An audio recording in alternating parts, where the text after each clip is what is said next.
Section 1. You will hear a man arranging to get a telephone connection. First, you have some time to look at questions 1 to 4.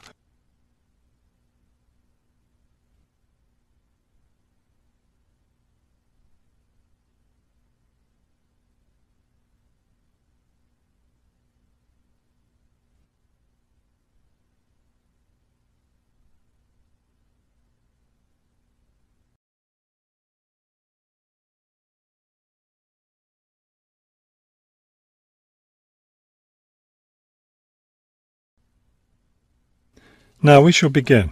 You should answer the questions as you listen, because you will not hear the recording a second time. Listen carefully and answer questions 1 to 4. This is the ClearPoint Telephone Company Customer Service Office. My name is Ms. Jones. How may I help you? Yes, I'm moving and I'd like to arrange to have a phone line installed. Of course. Let me get some information from you first. May I have your name, please? It's Kramer, Harold Kramer. And would you spell your last name for me, please? Kramer. M-E-R. Got it. Okay. Could I have the address where you'd like to have the telephone connected? That would be number 58, Fulton Avenue, apartment 12. Is that a business or a residence? A residence. It's my new home address. Then the type of phone service you want is residential, not business? Yes, it's for my home. All right, fine. Now, let me get your employment information. Who is your current employer? I work at the Wrightsville Medical Group. Then your occupation is doctor? No, I work for the doctors. I'm the office manager.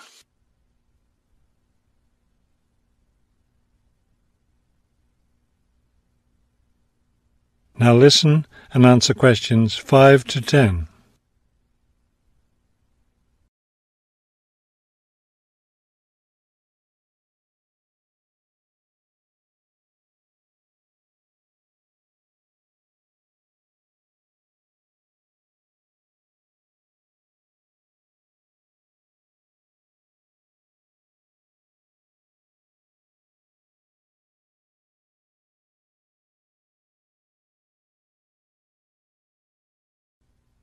Okay.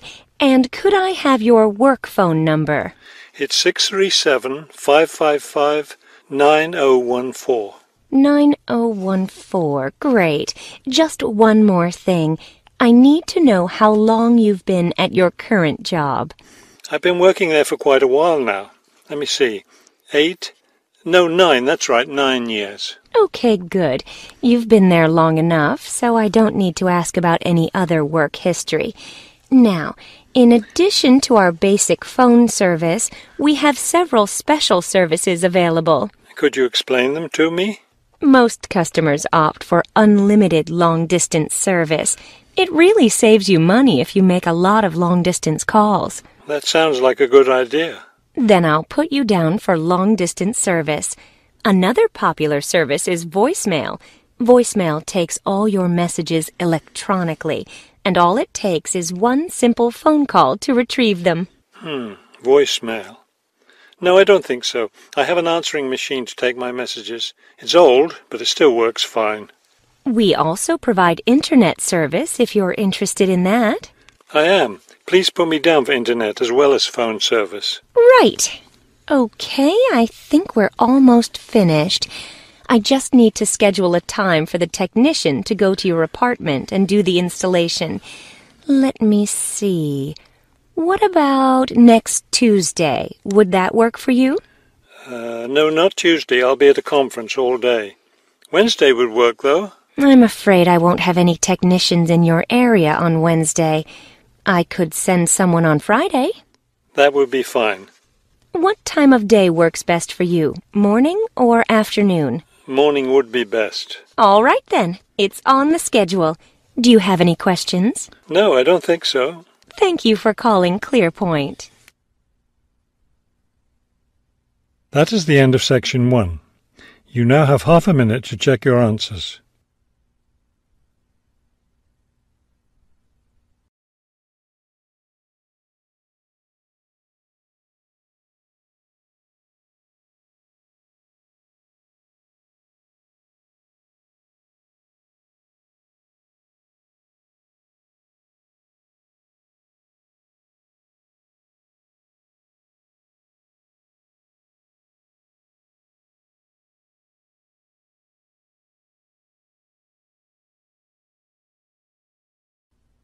Section 2. You will hear a radio interview about an upcoming fair. First, you have some time to look at questions 11 to 14.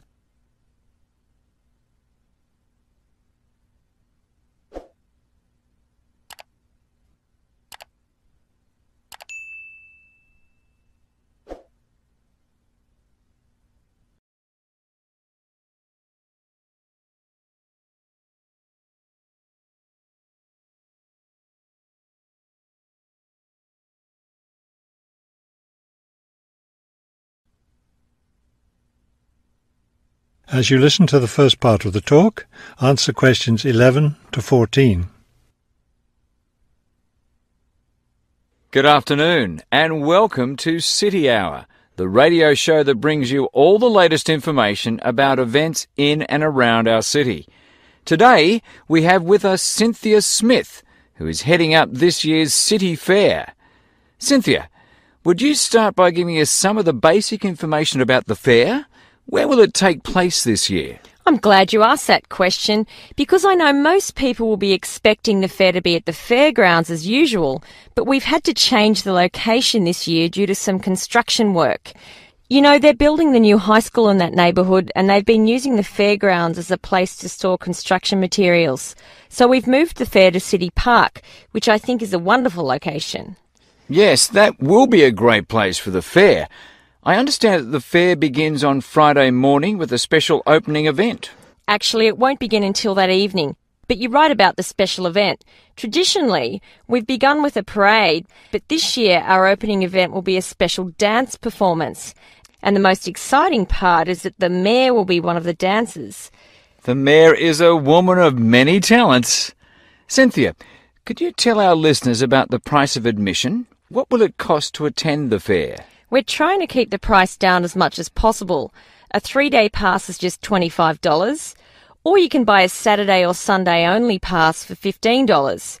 The opening event on Friday, the dance performance, doesn't cost anything to attend, and we're hoping a lot of people will come to watch that.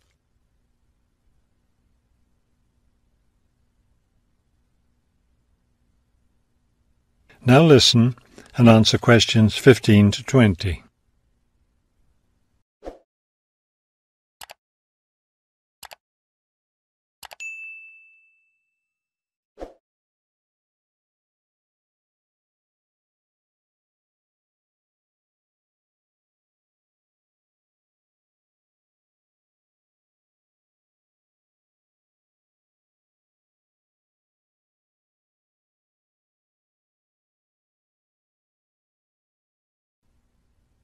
Could you tell us about some of the events planned for Saturday and Sunday, the main days of the fair? We have a lot of exciting things planned. There are a number of events especially for children, including a clown show on Saturday afternoon. On Saturday evening, we've got an event that can be enjoyed by the whole family, a concert by the lake. I'm sure that will be a popular event. Is there anything special planned for Sunday? Yes, a really fun event, and we hope a lot of people will participate. There'll be a singing contest in the afternoon. It's open to everyone at no charge. It doesn't matter whether you're an experienced singer or not. If you've always dreamed of singing on stage, this is your chance. That sounds like a lot of fun. I think it will be. I'd also like your listeners to know that besides the special events I've mentioned, there will be things taking place all weekend.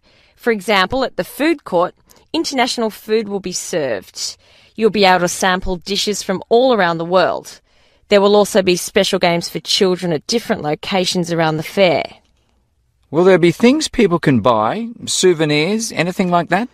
We have a large area set aside where there will be crafts for sale. This will be an opportunity to buy many lovely handmade things and to get to know some of our local artists and craftspeople as well. It sounds like there will be a lot of fun for everyone at this year's fair. Thank you for sharing the information with us, Cynthia. Thank you for inviting me. That is the end of section 2. You now have half a minute to check your answers.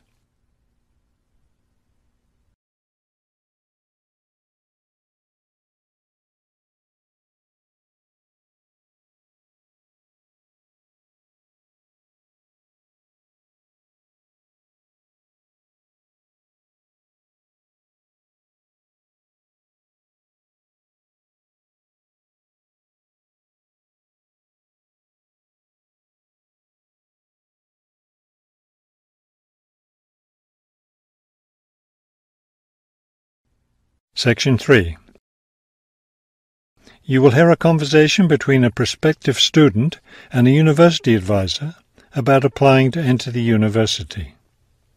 First, you have some time to look at questions 21 to 23.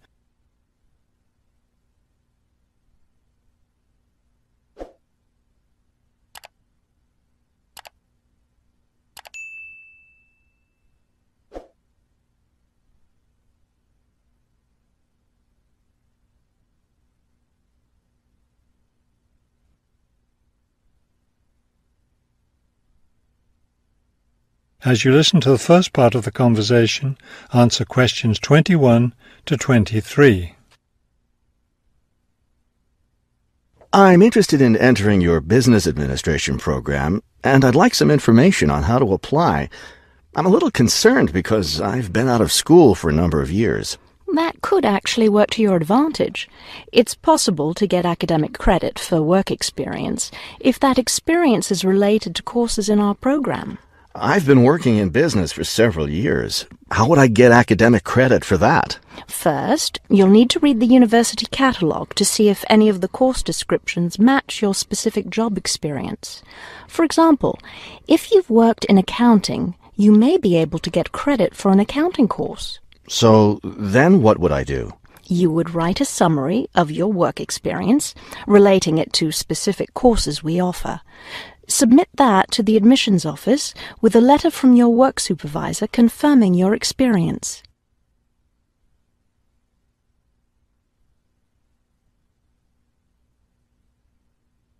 Now listen and answer questions 24 to 30.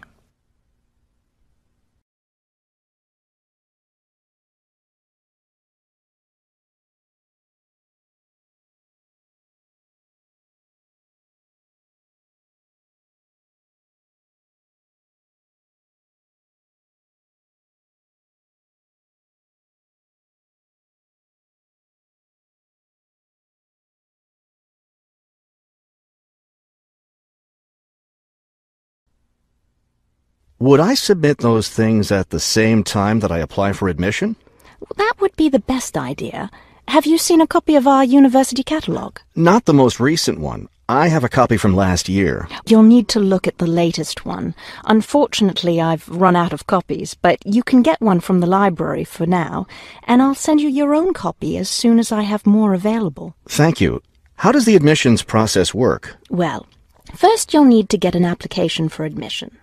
Those are available in the admissions office. The application form contains all the instructions you'll need. That sounds simple enough. Of course, you'll need to make sure you meet all the admissions requirements. How can I know what those are? We have copies of the requirements lists for all university programs here in the counseling center. I'll give you one before you leave today. Will I need to get recommendations from my employer or former teachers? Oh, yes, you will. The recommendation forms are available in the admissions office. Now, I don't know if you'll also be applying for a part-time job through the university work-study program. I'm considering that. How can I find out what kinds of jobs are offered? You can access the job listings from the computers in the library. Are you planning to study full-time or part-time? I want to be a full-time student. Good. Then you'll qualify for the work-study program. Part-time students aren't eligible. As a full-time student, would I be eligible for a free bus pass? No, unfortunately, we don't have those available for any of our students. However, you can apply for financial assistance to help pay for your books or for your tuition. I'd like to look into that. Do I apply for that at the admissions office? No, that's through us. You'll need to make an appointment with a counselor. That is the end of Section 3. You now have half a minute to check your answers.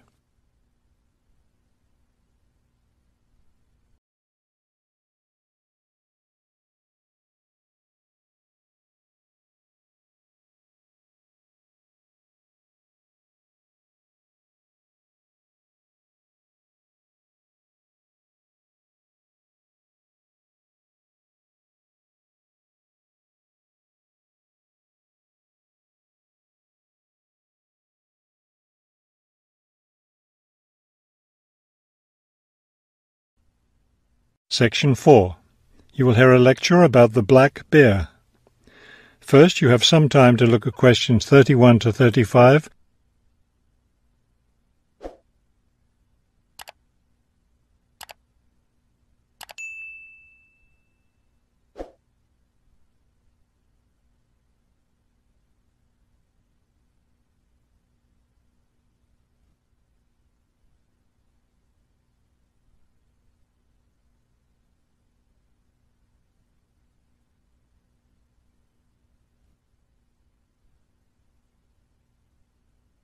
Now listen carefully and answer questions 31 to 35. The black bear, or Ursus americanus, has a wide range inhabiting forested areas of North America, including Canada, the United States, and parts of northern Mexico. Black bears are omnivores, getting their nutrition from a wide variety of plants and animals. The particular foods any one bear eats depends on what's available in the area where that bear lives, as well as on the season of the year. Generally speaking, plant foods make up 90% of the bear's diet. The rest of its meals consist of animal foods, such as insects and fish. Bears have a relatively long gestation period. Mating takes place in the spring or early summer, but bear cubs aren't born until the following winter. Usually, 2 cubs are born at a time, although some litters may have as many as 5 cubs. Bear cubs are dependent on their mother and may stay with her for close to 2 years. Wild black bears can live as long as 25 years. They've lived for as long as 30 years or more in captivity.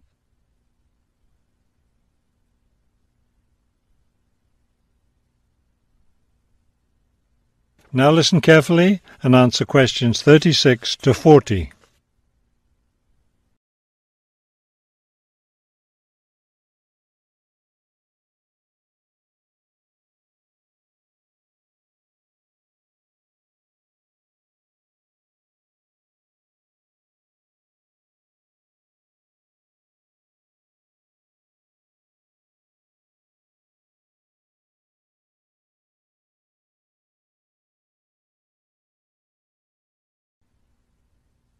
Much of the black bear's range coincides with the range of its close cousin, the grizzly bear.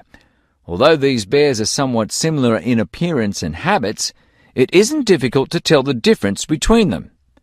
Colour isn't necessarily a distinguishing characteristic, as both species of bears occur in a range of colours from almost blonde to dark brown or black.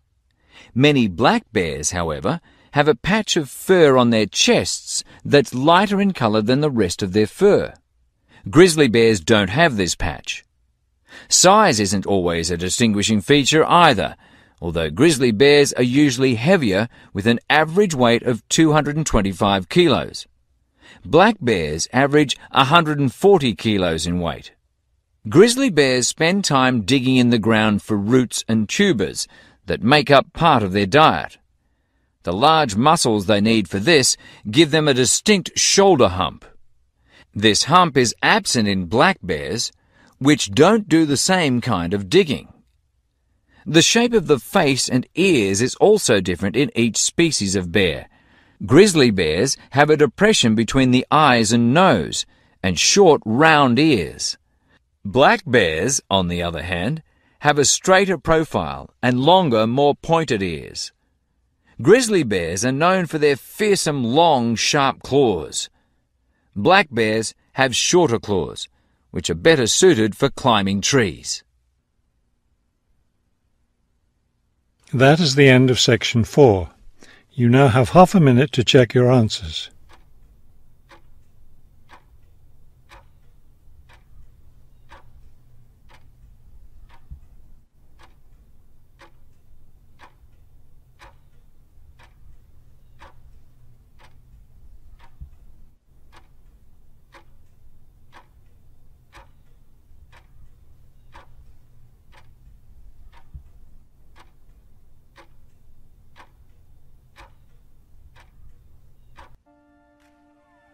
You will now have 10 minutes to transfer your answers to the listening answer sheet.